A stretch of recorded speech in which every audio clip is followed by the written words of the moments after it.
Guys, wave ba? Take RJ, the rest. Ime. Wala, wave muna dito. Or take off photo. Okay. Sa video.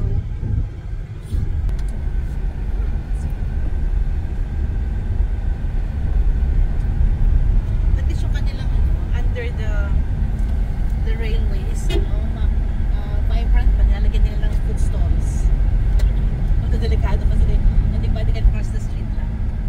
Pagdating ime. Ano ba this is? RJ, what do you think?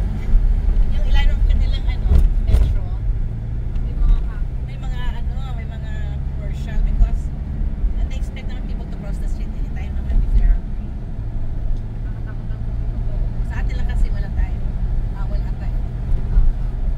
So ang nangyayari, yung ating ilalim ng ating metro are so dead in terms of economic contribution.